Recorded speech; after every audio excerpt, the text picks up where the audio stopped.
All right, welcome to the Week 7 forum. Um, to the extent that any government has a pretense to being called democratic, they have that pretense because they have a legislature. And to the extent that that legislature is actually democratic, it has to actually model the population that that it's elected from. And so that's really sort of the highlight of what we're talking about this week. What are legislatures? What do they do? How do they do it? What kind of powers do they need to have? Because again, you have this balance between an executive and a legislature, and the more power that an executive has, frankly, the less democratic you're likely to see. Even as an executive may be elected by the people as a whole, he's going to be responding very quickly to events in the world. So um, certainly most legislatures, when we talk about them having democratic powers, we basically think that the appropriation power, the power of taxation, is something that Congress needs to have because they're closest to the people that are going to be taxed.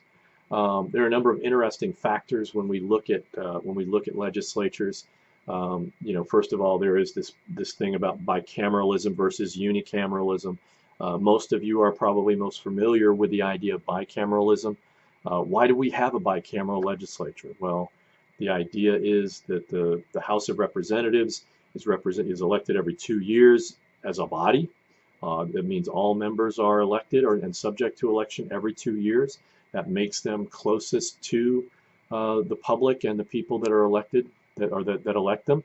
Um, and then you have the Senate, who are elected to staggered terms.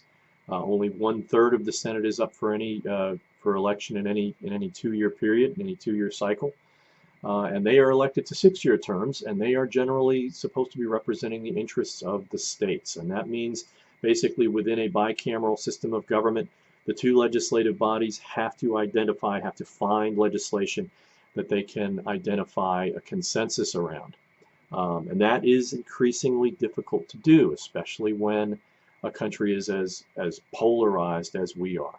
Um, there are a number of interesting kind of phenomenon related to legislative process.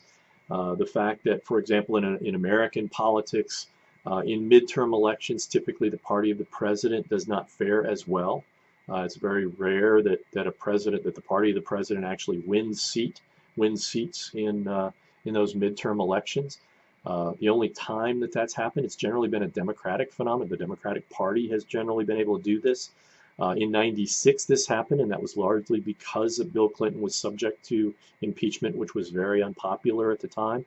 And then in the 1930s, during the New Deal, Democrats did very well in the first two, in 34 and in 36, I believe. They did very well in midterm, or no, in, wait, 30, 30 and 34, they won seats. So, um, and then there is again the problem of, you know, are representatives actually representing the interests? This is the problem of representation, right? Are the people that are being elected actually representing the interests of the majority of the people in the districts that they're coming from?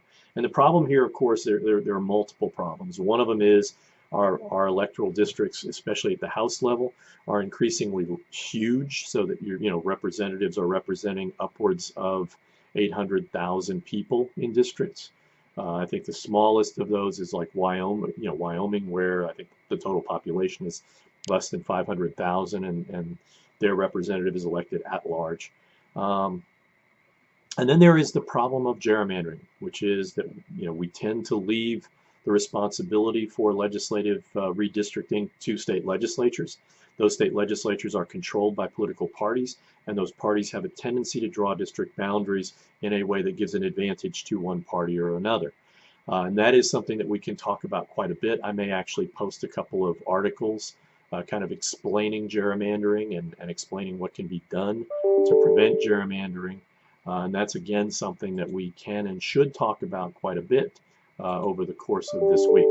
So it's a busy week. There's a lot of material to cover, and I think there's a lot of interesting stuff that we can talk about. So let's have a great week.